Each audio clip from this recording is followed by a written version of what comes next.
Bienvenidos a La Hora del Museo, el podcast del Museo Histórico Nacional. Identidad, cultura, patrimonio y más. Soy Rocío Muñoz y te invito a un encuentro diario con la historia y sus protagonistas.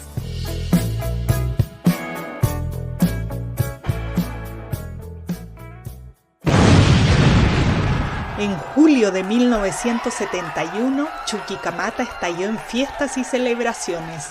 La propiedad de la gran minería del cobre había pasado finalmente a manos de los chilenos.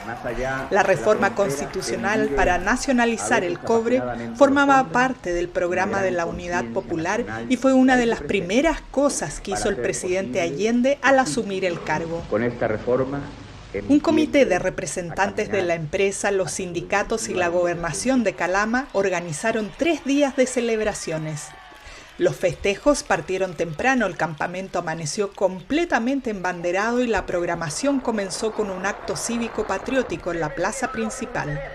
El alcalde de Calama ofreció una charla sobre el cobre y luego se presentó el conjunto folclórico de la Escuela de Niñas. Todas las escuelas de Chuquicamata desfilaron por el campamento. Por la tarde, en el auditorio sindical se inauguró una exposición de artesanía y ahí mismo, en la noche, los sindicatos montaron un espectáculo artístico y un foro sobre la nacionalización. Así parte la historia que narra el libro Chuquicamata 1970-1973 de Pascal Bonfoy. Pascal es periodista, es profesora en la Universidad de Chile, autora de diversos libros de investigación y colaboradora del New York Times. Bienvenida, Pascal, qué gusto tenerte aquí en este programa del Museo Histórico Nacional. Gracias por aceptar esta invitación.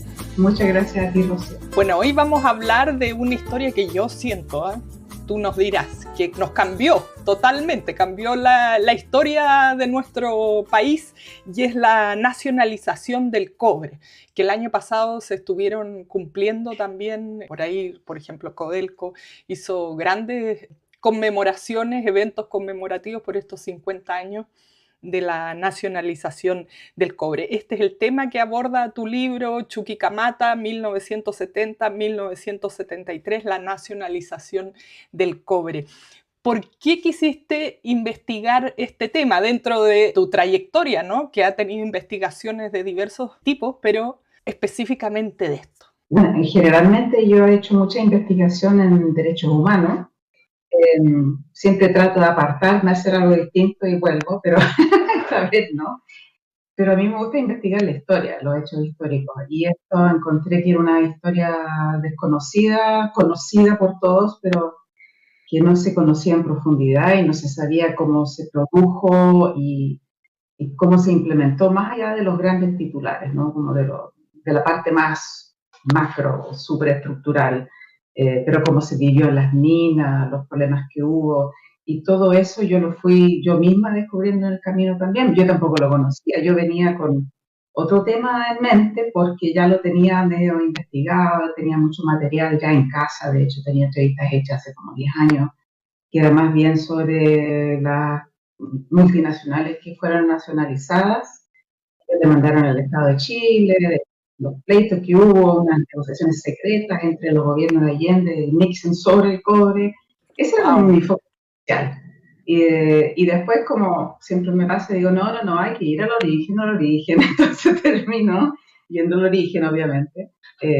Y me centro en Chuquicamata por casualidad, porque yo había pensado hacer un poco un vistazo de las 5 minas, o al menos las 3 grandes minas nacionalizadas, pero por un lado empecé a encontrarme con gente con quien entrevistar de Chuquicamata bastante, y además hay un periódico semanario de Chuqui que está toda en la Biblioteca Nacional, así que eso me dio una columna vertebral de lo que pasaba y un termómetro de lo que pasaba semana a semana en Chuquicamata, y eso fue tremendo. O sea, eso realmente, bueno, por supuesto que es un periódico hecho por la gerencia de la mina nacionalizada, pero igual te dio un buen sensación de cómo se vivió. Bueno, y hice un montón de entrevistas, pero la pregunta inicial, ¿por qué? Porque encuentro que era un tema histórico tremendo, que efectivamente cambió el país y mi vida también, personal, y no se conocía mucho. Solo se sabe el hecho, pero no se sabe cómo se gestó, cómo nos cambió y bueno, todos esos detallitos que ya nos anunciaste tú por ahí, todas esas negociaciones. De hecho, yo creo que en los colegios, bueno, en la universidad no sé, pero en los colegios se habla, sí es que se habla, no sé, que se nacionalizó el cobre por unanimidad del Congreso y sería todo, y esa unanimidad ni siquiera es cierta, ¿me entiendes? Porque era la unanimidad de los presentes, pero tampoco llegaron todos, entonces la forma de protestar de los que rechazaban era no asistir a la sesión plenaria del Congreso, así que no fue tan unánime tampoco y no fue menor la cantidad de congresistas que no aparecieron. Entonces, todo ese tipo de cosas no se conocen, ¿no? Bueno, vámonos al antes del cobre. ¿Cómo era antes de que fuera nacionalizado? Porque hoy día ya sabemos y como que nuestras cifras de economía nacional están directamente relacionadas con el precio del cobre y Codelco es la gran empresa estatal, bueno, últimamente ya con diferentes desempeños, digamos, pero siempre es como un orgullo que sea una empresa nacionalizada, chilena, con participación estatal. Entonces, ¿cómo se manejaba antes el cobre en Chile, antes de que se nacionalizara? Un comentario, paréntesis, o sea, es un orgullo, pero muchas veces surgen voces de que quieren privatizarla Siempre cuando viene por ahí. sí, porque están endeudadas, muy Ujú, endeudadas, no ujú. podemos hablar, pero, y porque baja la producción, entonces ahí surgen voces, no, hay que privatizar. Pero bueno, ¿cómo era antes, digamos, cuando se crearon estas grandes minas que fue a principios del siglo XX, que eran de propiedad de, bueno, Chucky pasó por primero los indígenas, ¿no? Eh, los españoles, los bolivianos, y los chilenos lo arrebataron a los bolivianos, pero se lo entregaron a los estadounidenses. O sea, no llegó a manos chilenas hasta el año 71, 1970. O sea, se ha estado extrayendo cobre de ahí desde siglos. Desde siglos, pero nunca por chilenos. O sea, Gran dato. los bolivianos realmente perdieron algo tremendo. O sea, fue tremendo. Y los salares también. Bueno, entonces, cuando estas multinacionales se instalaron en Chile y se apropiaron, no se apropiaron, compraron, ¿no? Pero a muy buen precio para ellos, el teniente Chuquicamata, que eran las dos principales, y otras también, pero las dos más grandes, ellos, claro, ellos empezaron la industrialización, o sea, industrializaron la producción del cobre, hicieron grandes inversiones, ¿no? Y por ese lado es lo positivo, pero muchos más aspectos negativos. O sea, los salarios eran horribles, las condiciones de vida de los mineros y sus familias eran paupérrimas, eran indignas, ¿no? Eran tratados casi como esclavos. Vivían en condiciones eh, subhumanas en los sectores más pobres, ¿no? De los mineros, porque era una sociedad extremadamente estratificada. Esto se dio en todos los pueblos mineros, porque por ejemplo, el teniente tenía el Chuquicamata tenía el campamento Chuquicamata, tal vez mucha gente no sabe que cuando se habla de Chuquicamata está la mina y el campamento que está Claro, contiguo. Y que ya era no existe. que ya no existe, así que se está, está siendo enterrado.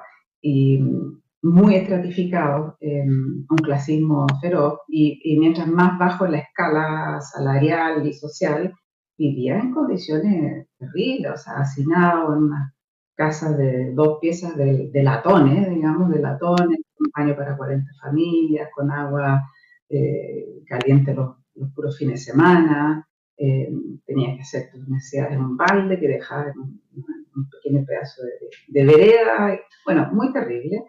Y, y por ejemplo, no sé, por los mineros del Rolce no podían cruzar físicamente la barrera a las viviendas del Rolá, que vivían en opulencia, o sea, en el desierto de Atacama, con piscinas, con pasto, con un club social, con el mejor hospital, bueno, el mejor hospital de Sudamérica, pero abierto, sí, eso sí que atendía a todo el mundo. ¿Mm? Eh, y eso, bueno, está enterrado, bueno, después, el año 60, se hizo un hospital aún mejor. Pero era un hospital de la empresa, no fue un hospital público. Bueno, ese hospital ya no existe, pero era el mejor de Sudamérica, uno de los mejores. Pero, por ejemplo, en El Teniente, muchas de las películas, estrenos que llegaban a Chile o a Sudamérica se estrenaban en Sudel, no en Ahí Santiago, primero, que lo traían los gringos. claro, Y, por ejemplo, la directo. sociedad, o sea, toda la sociedad minera era muy, con, con una cultura muy gringa en términos de deporte, por ejemplo, de hábitos, no porque lo hayan impulsado ellos, sino porque de la gerencia y los ejecutivos lo celebraban 4 de julio, los deportes Ah, eran bowling, ¿me entiendes? Béisbol, cosas que los chilenos inicialmente no jugaban. Pero tenía esa dicotomía de una gran tecnologización de la industria y condiciones de vida muy miserables. Y por el lado de qué es lo que aportaba el Estado, bien poco. Bueno, por un lado, muy poco impuestos, o sea, irrisorios impuestos. Y por otro, no rendían información tampoco. Entonces, el Estado de Chile, hasta el año 1955, cuando se creó el Departamento del Cobre dentro del Banco Central, que es la semilla de lo que hoy es Codelco, ahí recién entonces, por ley, las empresas extranjeras tuvieron que mandar información sobre cuánto producían, cuánto vendían, cuáles eran sus utilidades, todo. Antes no tenían qué ninguna información. increíble. O sea, venían, sacaban todo lo que querían, pagaban un poquito y Exacto, listo. ¿no? Sí, era terrible. Y aún así tampoco se podía controlar si la información que daban era correcta o verdadera. Entonces hubo impulsos, o sea, hubo muchas reformas y nuevas leyes y nuevos modelos a lo largo del siglo XX para tratar de, no sé, elevar los impuestos que pagaban, cambiar el modelo de relación Estado con la empresa privada, darle más participación al Estado en, por ejemplo, poder comercializar parte del cobre. Por ejemplo, hubo un modelo en que se permitió, y todas estas cosas duraban pocos años, cuando favorecía mucho el Estado de Chile, como duraba bien pocos años. Por ejemplo, el Estado de Chile podía comercializar, le compraba a la minera parte de su producción y podía venderla a un mayor precio en el mercado internacional, y así podía algo ganar, ¿no? Pero totalmente desigual las condiciones. Sí. Y además estas multinacionales, ellos fijaban, o sea, no estas solamente, sino las 6 grandes productoras mineras del mundo fijaban el precio del cobre. Entonces, y hacían lo que querían. Entonces, a veces, o sea, no era tampoco el precio que estaba la Bolsa de Metales de Londres. Entonces, hubo mucho ensayo y error y entre medio algunos legisladores, incluyendo Allende, pero también Raúl Tomé, Celia Laferte, Salvador Campo y otros, presentaron proyectos de ley para, primero lo llamaban expropiar a la industria del cobre, después nacionalizar, y entre medio todas estas otras cosas, ¿no? Elevar los impuestos, hacernos parte, hasta que llegó el gobierno de Frei Montalva, en el año 64, en que ya se había hecho insostenible en el sentido que era como muy escandaloso. Y uno de estos modelos, que fue una ley del año 55, que duró 10 años, en que se creó no sé si duró 10 años, bueno, se creó el Departamento del Cobre, que fue el primer registro, ¿no?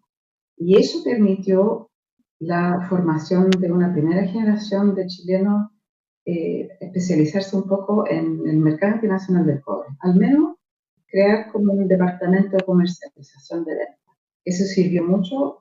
20 años después, estos mismos profesionales que salieron a vender cobre por parte del Estado de Chile ya se...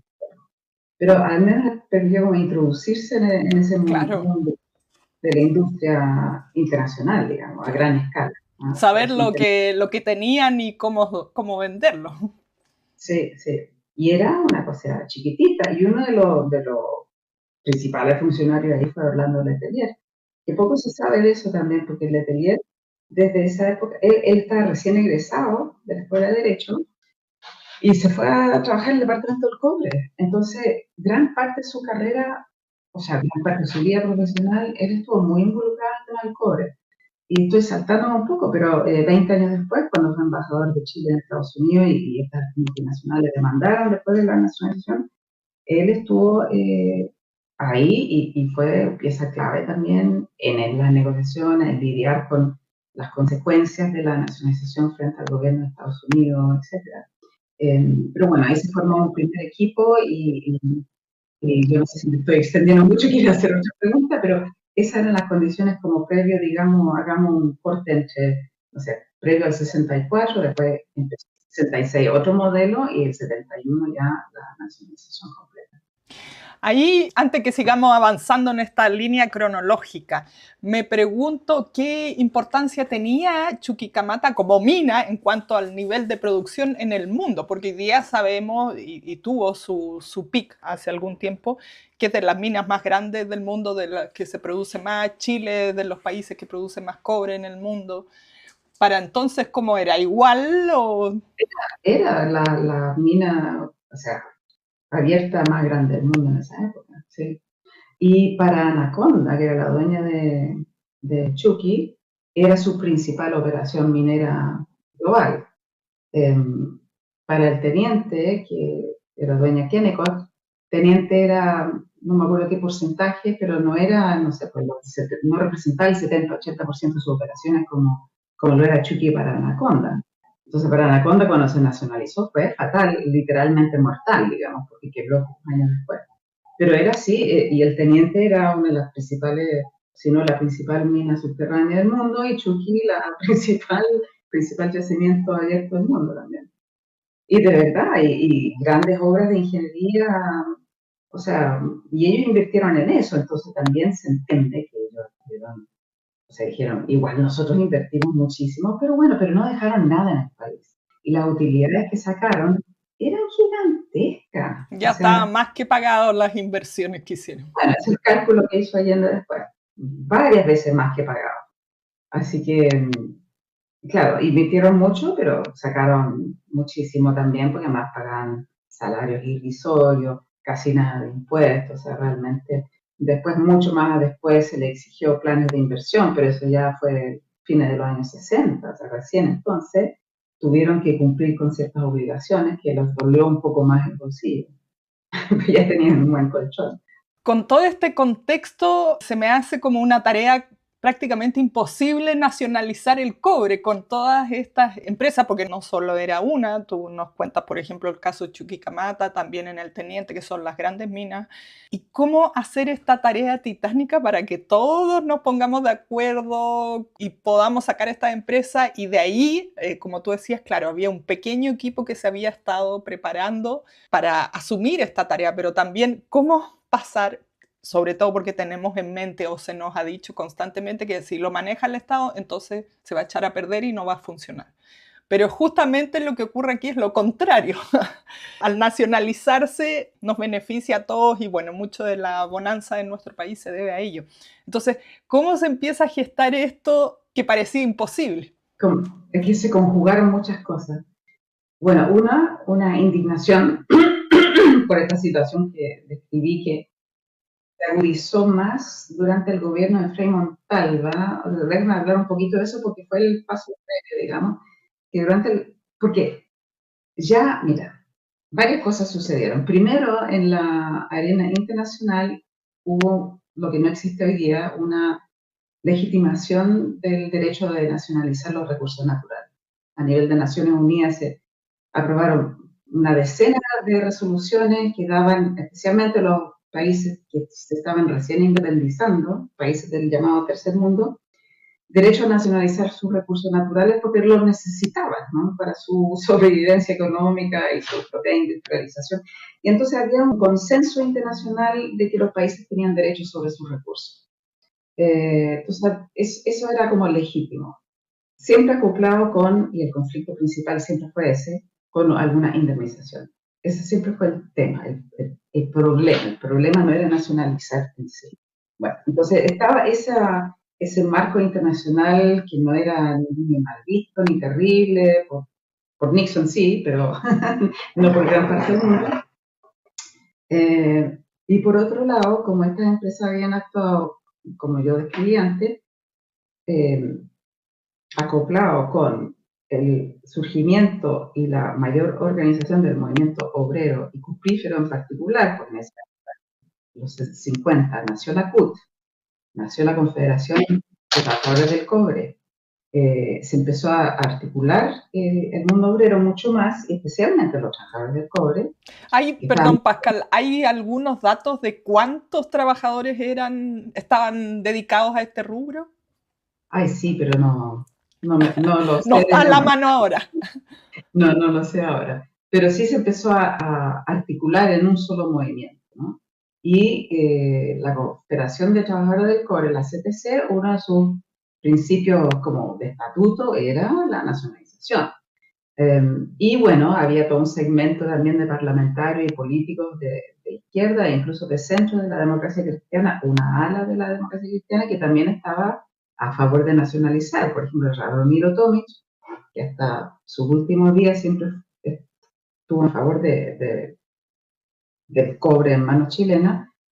Él lideró una ala de la ADC que estaba a favor de nacionalizar y no solo lo que pretendía e implementó Frei Montalva, que fue lo que se llamó la chilenización. Y la chilenización significó que el Estado de Chile comprara las acciones mayoritarias de las 5 minas principales. No principales, eran 3 grandes y 2 chiquititas. Pero se agruparon como la gran minería. Una estaba como recién, eran 2 como muy nuevas, Andina, estaba Salvador también, Andina, el Teniente, Chucky, y una muy chiquitita al lado de Chucky, que era la Exótica. Estaba como recién producida y siempre tuvo problemas de producción, pero era nueva. Y Andina en esa época era una de las más avanzadas tecnológicamente, y El Salvador. Entonces, pero Frei, a través de negociar directamente con las empresas, compró acciones mayoritarias no mayoritarias en todas, solamente en el Teniente. Y en las otras, parte. Pero en Chucky no logró. En la Exótica sí, pero Chucky Anaconda dijo, no, nosotros nos restamos de, que se llamó la chilenización, qué sé yo, se firmaron los convenios del cobre, todos, con todo menos Chucky. Pero en esa época coincidió con un alza muy pronunciada del precio del cobre. Entonces, bajo este modelo, por más que incluso en el Teniente el Estado de Chile tuviera la propiedad mayoritaria de la empresa, toda la gestión la seguían dirigiendo norteamericanos, todas las decisiones se seguían tomando en Nueva York, todo seguía igual. O sea, el Estado de Chile recibía más recursos, obviamente, pero todo seguía manejándose tal cual. Y además Anaconda se había arrestado. Entonces, con el alza del precio del cobre, y que en realidad los chilenos realmente no manejaban las minas, pero sí recibían más recursos, ellos empezaron a recibir utilidades, pero gigantescas. ¿No? El Estado también, por supuesto que le favoreció. Y fue tan escandalosa la ganancia que ahí empezó a haber mucha presión por nacionalizar. Porque era como ya basta. O sea, esto ya era lo más cercano que llegamos y siguen sacando plata del país. Entonces hubo tanta presión que Frei al final del 69 dijo, ok, ya, entonces empezó a negociar con Anaconda. Y logró que Anaconda cediera el 51%, vendiera el 51% de Chucky al Estado de Chile, pero ya fue el último año de Frei. Eso alcanzó a hacerse un año, pero no era suficiente. Entonces, ya cuando asume Allende, primero asume Allende, en parte de su programa es nacionalizar. El otro candidato, Radomiro Tomic, parte de su programa era nacionalizar. Y el candidato Alessandri era el único que no estaba a favor.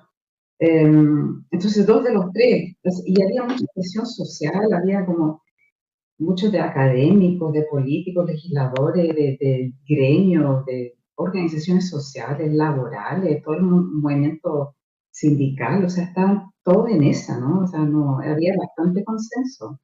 Entonces ya era casi políticamente incorrecto cuando llegó a la hora de votar, porque fue una de las primeras cosas que hizo Allende, fue presentar un proyecto de ley para nacionalizar. Era casi incorrecto votar en contra. Pasó rápidamente a ambas cámaras del Congreso y cuando en mayo del 71 ya estaba aprobado por ambas cámaras y como era una reforma constitucional, tenía que ir a plenario del Congreso en julio del 71, el 11 de julio, y ahí cuando menciona que como una forma de protestar eran 150 legisladores, entre senadores y diputados, y unos 42 no aparecieron, que no es menor, ¿eh? 42 de 150. Y eran todos de derecha y ellos no están de acuerdo. Pero se restaron, o sea, no aparecieron, porque imagínate aparecer y votar en contra, le habrían tirado algún huevo por, por lo bajo. Así que, y así fue, pues, había demasiada presión, o sea, como que se alinearon las estrellas que lo hizo posible. Y, y bueno, y entre medio, no entre medio, con esto también se tuvo que crear Codelco, pero que ya estaba en formación, pero porque cuando se produjo la chilenización y el Estado de Chile se hizo parte de la empresa, ese departamento del cobre ya se había agrandado, ya se había hecho una corporación en sí del cobre para manejar la empresa, pero no tomaba la decisión de distribución, nada, o sea, tenía un rol bastante más limitado, más de lo que tenía el departamento del cobre, pero mucho menos de lo que tendría Codelco después.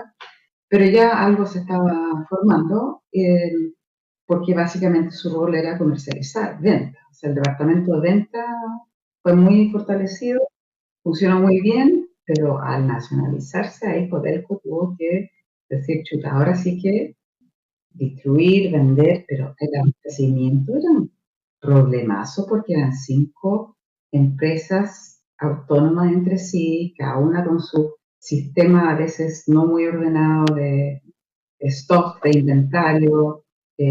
Los estadounidenses se llevaron toda la información, o sea, no traspasaron ni conocimiento, ni mapas, ¿me entiendes? O sea, ni O nada, sea, agarraron todo y se fueron. se fueron con todo.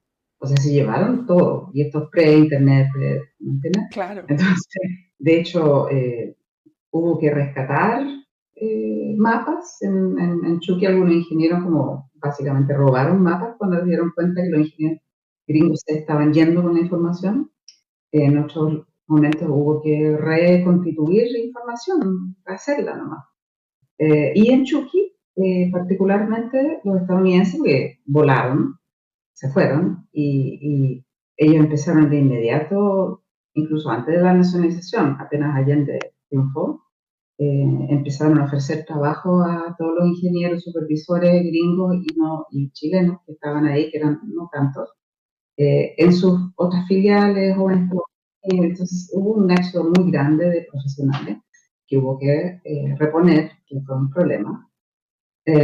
Y los gringos, además en Chucky y en otras minas, empezaron a sacar el cobre del mineral de más alta ley y dejaron, bueno, es más técnico, pero dejaron una gigantesca montaña de material estéril al lado de la mina que en una operación normal habrían dejado en tren mucho más lejos para no entorpecer.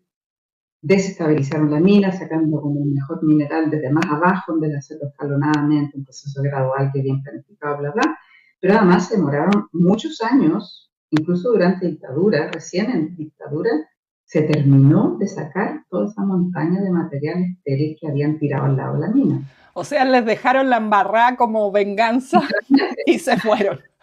Literalmente, sí, no, sí, se fueron. Se fueron con todo, se fueron con cobre, dejaron la mina desestabilizada, dejaron esta montaña de miles de toneladas de lastre tirada ahí al ladito, que tuvo que destinar tiempo, recursos y obra, mano de obra, por años a sacar. Bueno, y después toda la reacción, ¿no? Casi inmediata que ya fue a nivel ya más de Estado. Así que fue un proceso bien difícil. Sí, wow, sí, es que Y además está, hubo que reunir todos estos profesionales que, o sea, nadie tenía experiencia, las universidades estaban sacando profesionales, ingenieros en minas y todo eso, pero eran promociones chiquititas.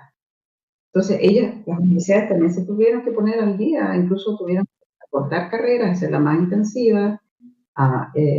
Bueno, y ya durante Frey ya se estaban ampliando los cupos porque se veía que se estaba como ampliando el mercado laboral por estos ingenieros, se empezaron a especializar, todo fue muy intensivo, mucha capacitación, pero claro, muchos llegaban a las minas y claro, no eran los sueldos. De los gringos. No, sí, eran los sueldos de los gringos, eran en dólares, pero eso duró la nada.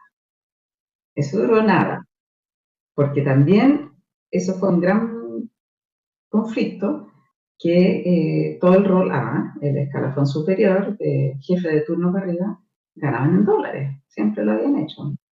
Y durante el gobierno de Allende se aplicó una política de Frey, esto no fue una política de Allende, es una política de Frey que Frey nunca se atrevió a implementar. Se empezó a pagar en escudos, no había pesos, había escudos, no en dólares. Y eso suscitó, o sea, un mes, por lo menos un mes, de nacionalizar el cobre en Chuquicamata, ya hubo una gran huelga de supervisores con sabotaje incluido, por eso. Con cualquier otra excusa, también excusa de que están metiendo políticos aquí en cargos que nada que ver y que no nos están tomando en cuenta los supervisores que tenemos experiencia, etc. Pero gran huelga con sabotaje en la subestación eléctrica y todo al mes, ¿entiendes? O sea, así se estrenó. ¡Wow! Con todo en contra. Es una conversación fascinante porque como partíamos diciendo, se sabe poco de todos estos detalles. Yo no lo sabía. Puedo decir que incluso trabajé varios años como consultora para Codelco hace años atrás. No conocía todos estos detalles. Me he dedicado en mi trayectoria muchísimos años también a la comunicación de minería y no sabía nada de esto.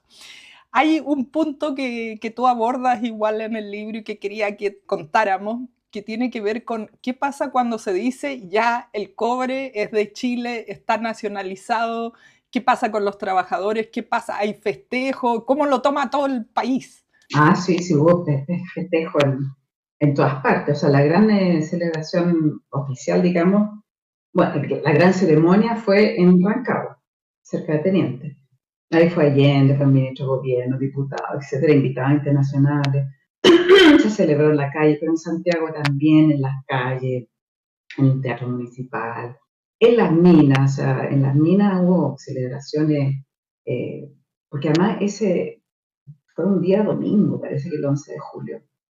Igual se trabajaba en turnos, pero ahí se hicieron hasta en los turnos de trabajo, en una pausa, se celebró con asado y baile, fuego artificial, o sea, fue una cosa tremenda, había como tanta expectativa de que esto era prácticamente, iba a resolver todos los problemas del país, hasta, Claro. ¿no? O sea, con toda esta plata íbamos a poder hacer todo lo que necesitáramos. Un país No, como sacarse la lotería. Sí. es como no iba a haber más pobreza, más nutrición, más nada, o sea, todo el mundo iba a poder tener acceso a vivienda, o sea, y además Allende contaba con eso para implementar su programa de gobierno, todo. Así que, bueno, fue muy difícil eso, sí contó con más recursos, pero se gastó muchos recursos en otra cosa y además tuvo que gastar mucho en defenderse de estas multinacionales también. Así que, ¿y qué pasó? Porque se fueron, ya dejaron la embarrada ahí en las instalaciones y chao, pero ¿y ahí se acaba o qué pasa también? Bueno, la reforma constitucional que nacionalizó dejó en manos del presidente eh, calcular la indemnización.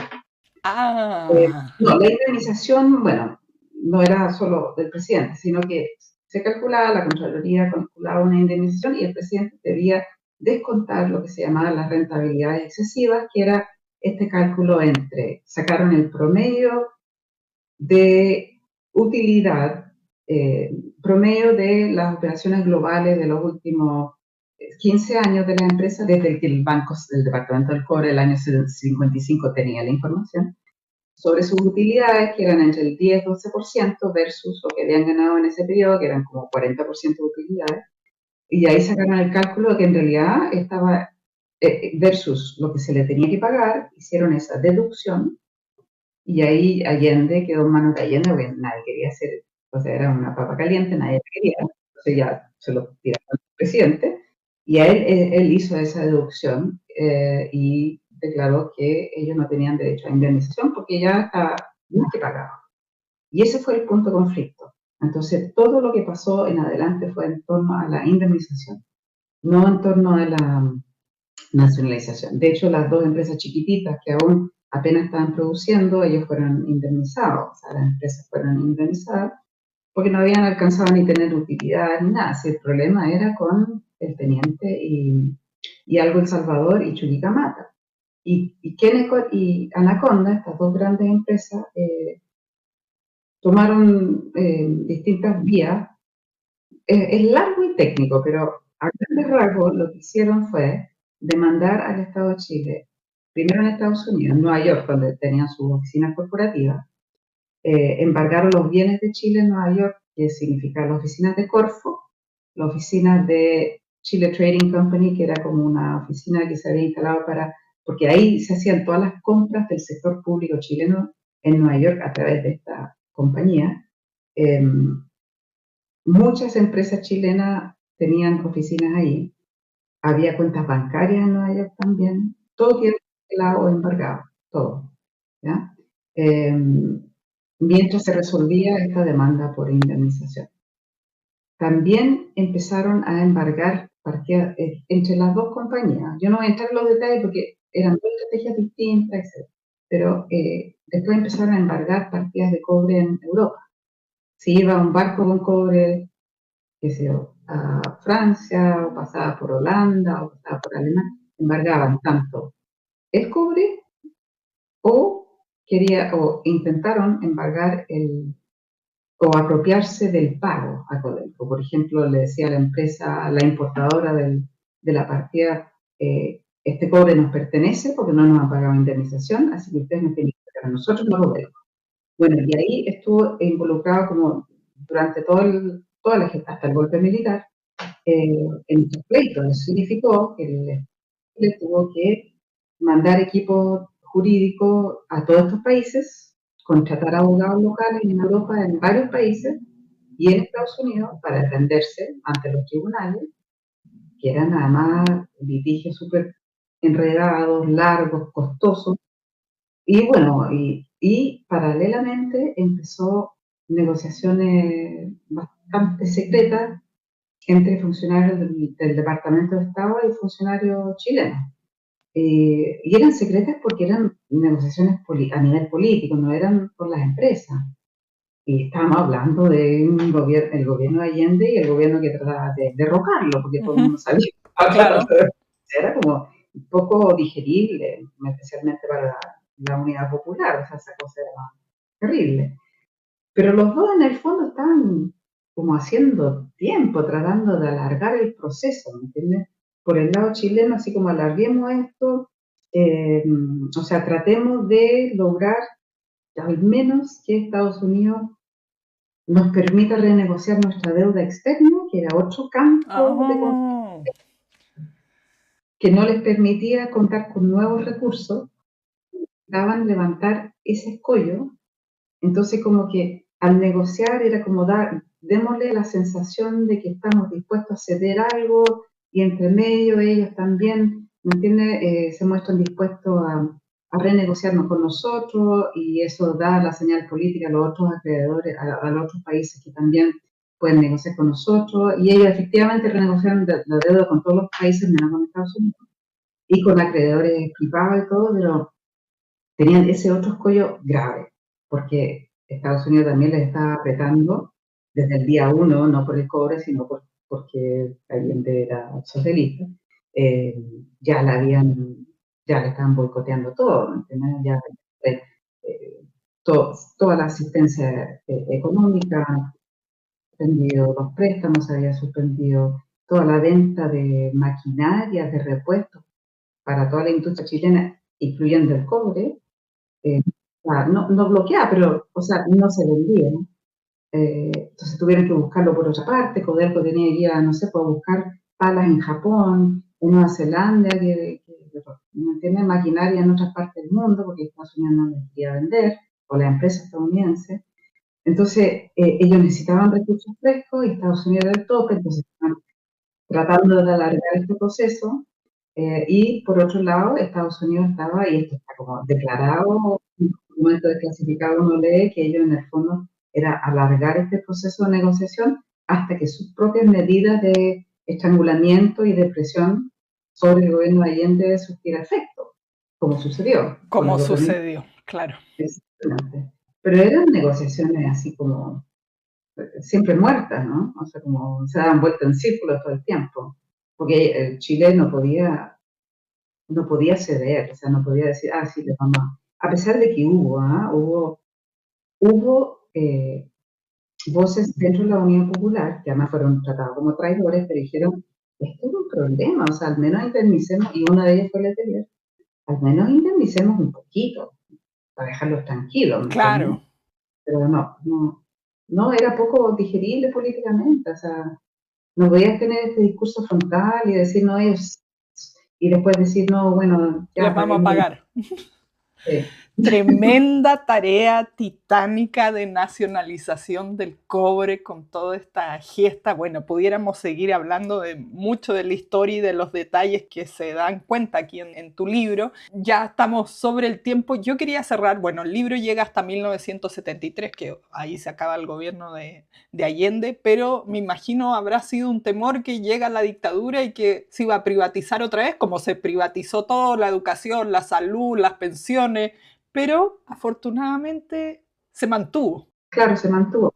Resolvieron de inmediato el tema de la indemnización, negociaron directamente con las empresas, en un año están pagadas, y se contrató la Junta Militar porque le pagaron menos de lo que ellos exigían, ya, se acabó eso, se levantaron todo, pero también era una gran gallina de huevos de oro para la Junta Militar y para todos los entonces, ¿qué se iban a deshacer de eso? Por otro lado, la Fuerza Armada, al menos hasta como la gran influencia de los Chicago Boys, eran nacionalistas, no eran neoliberales, no eran Chicago Boys, los militares, el 73, ni el 74, ni el 75, hasta que los civiles los convencieron, ¿me entiendes?, de aplicar estas políticas de shock extremas.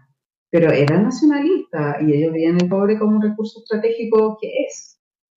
Y además empezaron a estrujar a Codelco y después, obviamente, con la ley reservada del cobre, que era preexistente, pero la readaptaron a sus necesidades. En vez de recibir el 10% de las ganancias, o sea, de las utilidades de la venta del cobre, empezaron a recibir el 10% de todas las ventas, que es una cifra gigantesca, a su discreción, o sea, para su uso indiscriminado. Entonces, ¿cómo se iban a deshacer de eso? Y de hecho hubo también durante la dictadura intentos de los más neoliberales de privatizar Codelco, y los militares dijeron que no, o sea, ¿cómo iban a perder eso también? O sea, cero sentido, ¿no? Era más con eso, y con eso además afrontaron el embargo de armas de Estados Unidos, porque ya a mediados de los 70, por el senador Kennedy y todo eso, se empezaron a embargar las armas y se empezó a crear la propia industria armamentística chilena. Y para eso, recurso. Claro. Así que cero posibilidad. Era la gallina de los huevos de oro. Bueno, siempre ha sido hasta ahora que está ahí en situaciones no muy fáciles Codelco, pero bueno, tiene que ver con los cambios de época que estamos viviendo, en fin. Hoy día, además que el medio ambiente tiene un papel fundamental, bueno, vimos cómo se cerró ventanas y todas estas situaciones que ha ido viviendo últimamente. Pero una cosa, puedo decir, yo sé que estamos sobre el tiempo, pero una cosa que, claro, dice, no, que está muy endeudado, que qué sé yo, pero también porque como Codelco nunca se le permite quedarse con su propia plata. Todo va al fisco, todo. Entonces, importante. todas las inversiones que tiene que hacer, renovar tecnología, medios más sustentables, todo es a través de deuda. Porque cada gobierno dice, no, pasa para acá, porque lo necesitamos. Ese es un problema grave, es una decisión política revertir eso. Qué importante eso, ¿eh? Porque uno dice, no, está mal gestionada o no sé. El problema no es ese.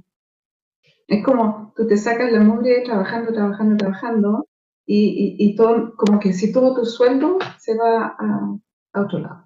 No, es que necesitamos tu sueldo para construir la casa, ¿me entiendes? Así que bueno, después de tú, no sé, saca un préstamo y arregla tus cosas. Esa es la situación. Bueno, me ha encantado esta conversación, Pascal, sobre este tema porque nos da luces de lo que ocurre hoy y uno puede dar su opinión de manera muchísimo más informada después de todo esto que nos has contado y aclarar tantos puntos que son fundamentales que se han pasado por alto y que hoy día vemos situaciones que están directamente ligadas con ese pasado que tú cuentas aquí en el libro. Así que muchísimas gracias por esta conversación iluminadora. Muchas gracias a ti. Esto fue La Hora del Museo, un encuentro cotidiano con nuestra historia, el podcast del Museo Histórico Nacional.